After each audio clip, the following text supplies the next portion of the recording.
Having gone to humanitarian disasters and refugee camps for the last 14 years, it is by far the worst I have seen. For me, going into that camp was like walking through the gates of hell. Well, the Rohingya have always been rejected by the Burmese, the now Myanmarese. In their minds, they are foreigners. They should never have been allowed to exist in the country. What caused this is what were Buddhist radicalised monks saying, finally, let's get rid of them, the military coming in. The stories I heard in southern Bangladesh where the Rohingya have fled of mass rape, systematic military intention to rape, to burn the villages, to murder, and they have fled.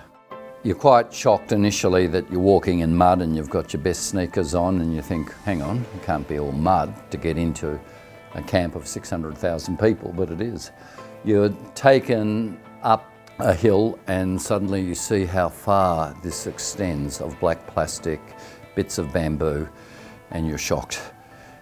This is what was once 3 refugee camps that have become a mega camp.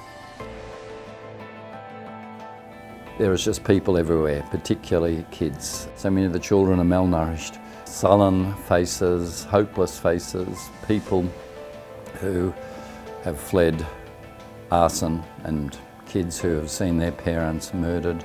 In some of the little shanty houses, you hear stories of parents saying, our child was grabbed at 2 a.m. in the morning here in the camp because there's kidnappers, there's trafficking, and you're just overwhelmed with the human intensity, congestion and suffering of these people. The international response is caught on the usual geopolitical knife edge. China and India are saying it's a private matter for Myanmar. We don't believe in intervention in the internal affairs of another state.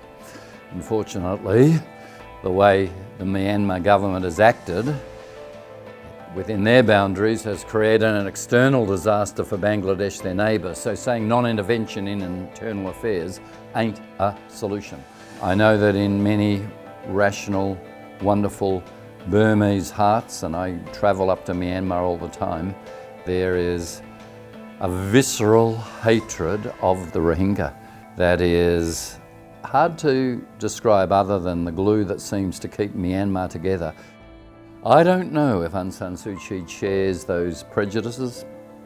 I still want to believe that she is the best hope for Myanmar, moving from the military regime, but right at the moment her silence is very disturbing.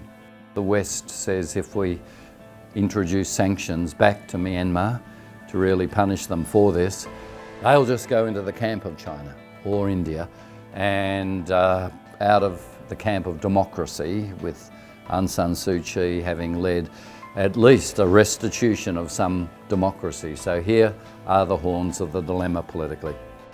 I find it hard to know where the hope lies.